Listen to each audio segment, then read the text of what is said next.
آگے بڑھیں گے اور خبر شامل کر لیں گے لاہور سے نعیم چودھری کی رپورٹ کے مطابق، جہاں پر وزیر اعلیٰ مریم نواز شریف کی لینڈ ریکارڈ ڈیجیٹلائزیشن کے حوالے سے ضروری اقدامات کی ہدایت کی گئی ہے۔ اس حوالے سے مزید بتا رہی ہیں نعیم چودھری۔ جی نعیم، آگاہ کیجیے گا، اس حوالے سے کیا تفصیلات ہیں آپ کے پاس جو مریم نواز شریف نے ڈیجیٹلائزیشن کے حوالے سے اقدامات کیے ہیں؟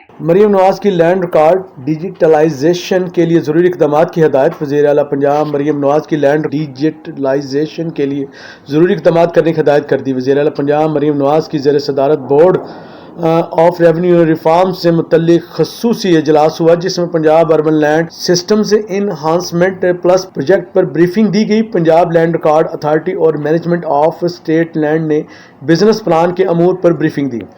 دوران بریفنگ بتایا گیا کہ ورلڈ بینک کے تعاون سے پلس پروجیکٹ کے تحت لینڈ ریکارڈ ڈیجیٹلائزیشن کی جا رہی ہے۔ پنجاب کے تمام موضوع جات پارٹیشن آف لینڈ اور پارسل ڈاکومنٹس کے ذریعے ریونیو سسٹم کو شفاف بنایا جائے۔ بریفنگ میں کہا گیا گورنمنٹ ہر طرح سے کلیئر پراپرٹی کو گرین ڈکلیئر کرے گی، ایشوز والی لینڈ کو یلو اور ریڈ ڈکلیئر کیا جائے گا، مشترکہ کھاتے کا سسٹم ختم کرنے کی سنجیدگی سے جائزہ لیا جائے گا، ہر خریدار کو علیحدہ پراپرٹی نمبر ملنے سے قانونی پیچیدگیاں کم ہوں گی۔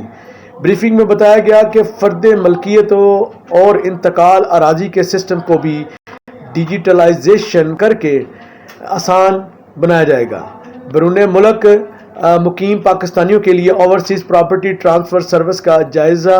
اوورسیز پراپرٹی ٹرانسفر سروس میں فرد میوٹیشن، ای گرداوری اور رجسٹریشن کی سہولت دی جا رہی ہے۔ اس موقع پر وزیر اعلیٰ مریم نواز نے ڈیجیٹلائزیشن کے لیے ضروری اقدامات کرنے کی ہدایت اور ڈیجیٹلائزیشن کے عمل میں متعلقہ محکموں کے اشتراک کار کو بنانے کا حکم دیا۔ وزیر اطلاعات عظمیٰ بخاری، ایم پی اے ثانیہ عاشق، chief secretary, chairman PND SMU کے ہیڈ اور دیگر حکام نے اجلاس میں شرکت کی۔